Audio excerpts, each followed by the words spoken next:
আমার কথা হচ্ছে আহ এই যে বর্তমানে ফিলিস্তিনবাসীর উপর যে অত্যাচার হচ্ছে এটার জন্য সারা দেশে বিশ্বব্যাপী যে নিজেদের জায়গা থেকে মানুষ যে প্রোটেস্ট গুলো করছে, যে প্রতিবাদ গুলো জানাচ্ছে, যে কর্মসূচি গুলো পালন করছে, ফিলিস্তিনবাসীর পক্ষে নৈতিক সমর্থন জানানোর জন্য, শুধুমাত্র নৈতিক সমর্থন জানানোর জন্য এই ধরনের কর্মসূচি আপনি পালন করতে পারেন। কিন্তু যখন প্রশ্ন করা হবে ফিলিস্তিনবাসীকে আমরা কিভাবে মুক্ত করব, কিভাবে তাদের স্বাধীনতা আমরা নিশ্চিত করব, এবং একটি স্বাধীন রাষ্ট্র যেভাবে চলে, স্বাধীন রাষ্ট্রের নাগরিক যেভাবে জীবনযাপন করে, ফিলিস্তিনবাসীরাও ওইরকম ভাবে জীবনযাপন করতে পারবে কিনা, এটা যখন আমরা নিশ্চিত করতে চাইবো, তখনই আমাদের এই পশ্চিমা বিশ্ব, ইসরায়েল তথা আমেরিকা, কিংবা তাদেরকে যারাই ফান্ডিং করে, এই যুদ্ধে যারা পরিচালনা করছে, তাদেরকে আমাদের অর্থনৈতিকভাবে দেউলিয়া করতে হবে, তাদের সাথে আমাদেরকে সশস্ত্র যুদ্ধ করতে হবে।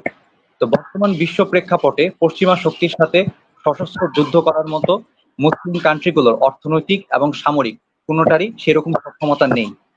আমরা যেটা করতে পারি সর্বোচ্চ, সেটা হচ্ছে অর্থনৈতিকভাবে তাদের একটা ক্ষতির মুখে ফেলা, অর্থনৈতিকভাবে তাদেরকে একটা বড় সড় চাপের মুখে ফেলা, যাতে তারা বাধ্য হয় এই যুদ্ধ বন্ধ করতে এবং ফিলিস্তিনবাসীর স্বাধীনতা যেন তারা নিশ্চিত করে। তো এখন এটা একটা পদ্ধতির মাধ্যমে করা যেতে পারে। সারা বিশ্বে 2 বিলিয়নের উপর মুসলিম রয়েছে। তো এই গোটা মুসলিম কমিউনিটিটা যদি নিজেদের বিবেক জাগ্রত করে এবং এই ইসরায়েল কিংবা আমেরিকা এবং তাদের যে আরো যে শেয়ার হোল্ডার, যে ব্র্যান্ড গুলো গ্লোবাল মার্কেট রয়েছে, যে প্ল্যাটফর্ম গুলো তাদের রয়েছে, এগুলোকে যদি আমরা পার্মানেন্টলি বয়কট করতে পারি, শুধু বয়কটই না, এই ব্র্যান্ড গুলো বয়কট করে আমরা যে প্রোডাক্ট গুলো নিত্য প্রয়োজনীয় আমাদের প্রতিদিন আমরা ব্যবহার করি, এই প্রোডাক্ট গুলো আমাদের নিজেদের তৈরি করতে হবে।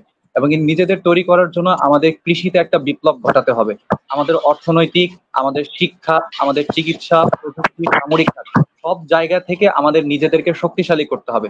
এই জায়গায় যখন মুসলিম বিশ্ব নিজেদেরকে নিয়ে যেতে পারবে এবং মুসলিম বিশ্ব যখন নিজেদের ব্যক্তি স্বার্থ বাদ দিয়ে গোটা মুসলিম সমাজের, গোটা মানব জাতি যখন ভালোর কথা চিন্তা করবে, তখনই আমরা ফিলিস্তিনবাসী স্বাধীনতা নিশ্চিত করতে পারবো। ফিলিস্তিনবাসীর যে অধিকার, তাদের যে তাদের উপর যে অত্যাচার করা হচ্ছে, সেখান থেকে তাদেরকে আমরা মুক্ত করতে পারি। অন্যথায় আপনি যতই আসলে আহ মিছিল করেন কিংবা যতই আসলে প্রোটেস্ট করেন নিজ দেশে অবস্থান করে, আপনি সকালে গিয়ে স্লোগান দিলেন from the river to the sea Palestine will be free, আবার বাসায় এসে আপনি তাদের প্রোডাক্টই প্রতিদিন ব্যবহার করলেন, আসলে এটা ওয়েস্ট অফ টাইম আর কিচ্ছু না। আপনি তাদের আমি শুরুতে আগেও বলেছি যে প্যালেস্টাইনবাসী এই মুহূর্তে আমাদের ওই মায়া কান্না তারা দেখতে চায় না। তাদের দরকার অর্থ, তাদের দরকার সামরিক শক্তি। এই দুটো জিনিস আমাদেরকে নিশ্চিত করতে হবে, এবং এই দুটো জিনিস আমরা যদি প্রোভাইড করতে চাই, আগে আমাদেরকে অর্থনৈতিকভাবে শক্তিশালী হতে হবে, এবং পশ্চিমা বিশ্ব তথা ইসরায়েল এবং আমেরিকাকে অর্থনৈতিকভাবে আমাদেরকে দেউলিয়া করতে হবে। এবং এটা সম্ভব, এটা সম্ভব, এটা চাইলেই সম্ভব। কারণ তাদের যে ব্র্যান্ড গুলো রয়েছে, তারা তারা যে রেভিনিউ গেইন করে, এদের সব থেকে বড় মার্কেট কিন্তু আমরাই। আমরা যদি তাদের থেকে মুখ ফিরিয়ে নিই, আমরা যদি তাদেরকে বাণিজ্যিকভাবে চাপে ফেলতে পারি, তাহলেই তারা পিছপা হওয়ার কথা চিন্তা করবে। অন্যথায় তাদেরকে তাদের অর্থনীতি শক্তিশালী রেখে ডলারের মার্কেটে যত দিন যাবে সেটাকে আরো শক্তিশালী করে আপনি যতই ফিলিস্তিনবাসী স্বাধীনতার কথা বলেন না কেন, আসলে এখানে কোনো কাজ হবে না।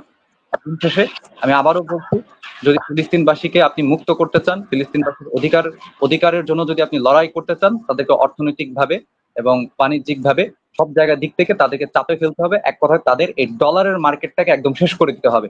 তবেই আমাদের এই মুসলমান তথা এই ফিলিস্তিনবাসীর আমরা মুক্তির কথা চিন্তা করতে পারবো, তাদেরকে মুক্ত করা সম্ভব হলেও হতে পারে।